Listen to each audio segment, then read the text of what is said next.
Oh no. Oh no. I don't think it's gonna go well! Oh, that level plus!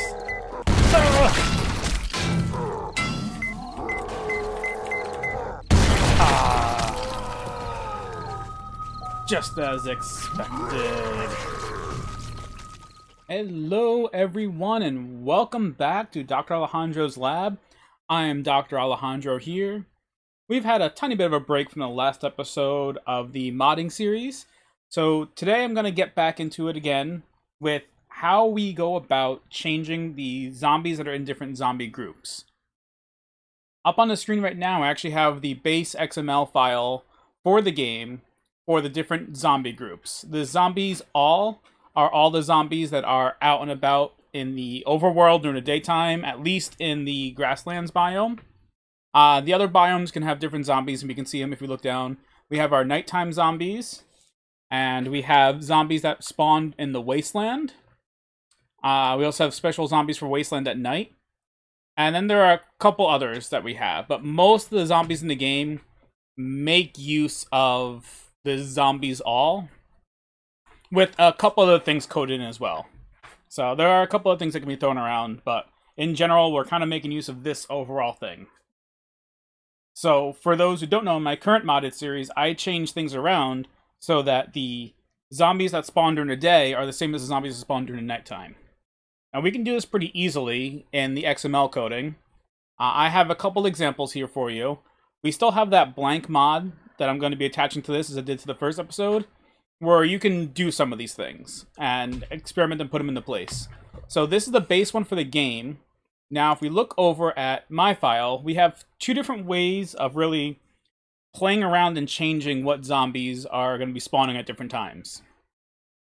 One of the first is up here for this append. Now, with this append we have right here, this is looking at the entity groups and the entity group with the name Zombies All, which is the normal daytime spawning zombies. So in here, I did something where I added in the demolition zombies into the normal daily spawns. This is pretty easy, it works. Any zombies you want to add in could just get added in this way. This probability affects how often they'll get called. If we look down here, this is the normal layout for a zombies night that I changed over. You can see that we have the normal zombies with a probability of 1, and ferals with a probability of 0.25. So when it tries to call one of these ferals, it's going to look, and 1 in 4 times it will actually spawn the feral for you. So you can see the general probabilities are 1 to 1/4 over here for regular zombies to feral zombies at nighttime. At least for the ones that have ferals. Because we also do have the crawlers with no ferals. The zombie dogs, there's no ferals for them. But in general, for all the other zombies on this list, you can have either the base or the feral version that spawns. So, any zombies you want to add in, say you want to change around and have zombie cops or demolition zombies or anything else spawn during the daytime in the regular wandering zombie spawns, that's where you can just go ahead and add that in with this append. So again, we have this append entity groups, entity group name, zombies all, and anything over here just gets added into the end of this list. So with this code, all it's doing is basically taking this and pasting it right on the end here. So this is how this append works when we're calling it directly to a group. Let me get rid of that. Now, a different way to do it, if you want to completely change around what zombies are going to spawn in different spawn groups, is first, you can use this remove XPath to get rid of the group, which is what I did in my current modded series world where I'm changing a bunch of things around. So here, I removed the XPath for the name Zombies All. Now I have to add in a new group, Zombies All, because the game is looking for that to be able to spawn things out of it. So I append an XPath into entities group right here, and I just basically take what we have. So I did this pretty easily by grabbing this entity group for Zombies Night and just throwing it into this append. And then with it, I just change this name to Zombies All. And now we have Zombies All in the game.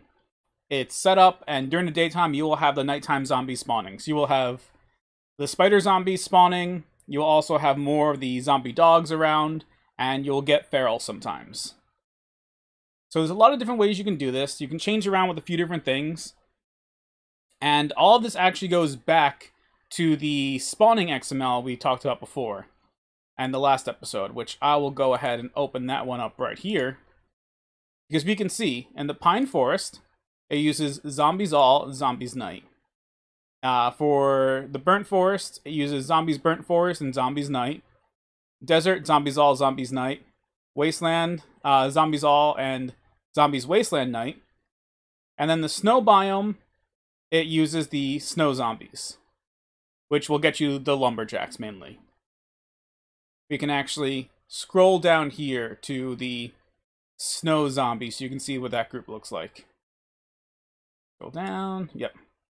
So here we go, and it's all based on game stage for the Snow Zombies. So here we just have Zombie Snow, and then there's a probability of feral, and basically as your game stage goes up, the probability of a regular snow zombie goes down, and the probability of a feral snow zombie goes up. So you end up getting more and more ferals as your game stage goes up to these really, really high numbers. But overall, it ends up being pretty simple to do this.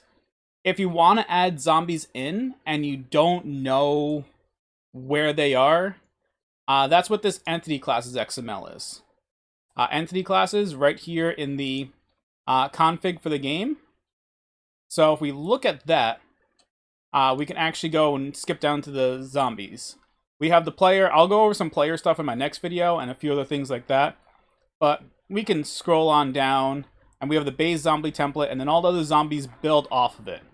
So you have this, and now the other zombies extend the template and add more information to it. So if you're looking for something like, oh, I want to find the demolition zombie and just make sure I get the right name. You can see zombie demolition. It's built off of the zombie soldier. So you can take that name and put it right over here into your modding file. So overall, it's pretty simple to do, and you can just mess around with it as much as you want. Looking across at the spawning XML and the entity groups XML in order to just figure out for which biomes which zombies will spawn, and you can just place things in there and it'll just change things up some more for you. So this was a really simple and short video today. The next video I'm going to be doing in this series is going to be going over making some changes to the zombies themselves, changing their damage, changing other pieces of information about them. So you can alter that to make the game, again, more how you want it. Most of these things are going to be really simple and really easy to just show off a quick example of. So this one was super simple. I was just able to give you this. And you can easily just look back at this video and find exactly what you want to go into future things. So once again, thank you everyone for coming out, hanging out with me here in my lab. I'm looking forward to showing you guys the next set of modding tutorials.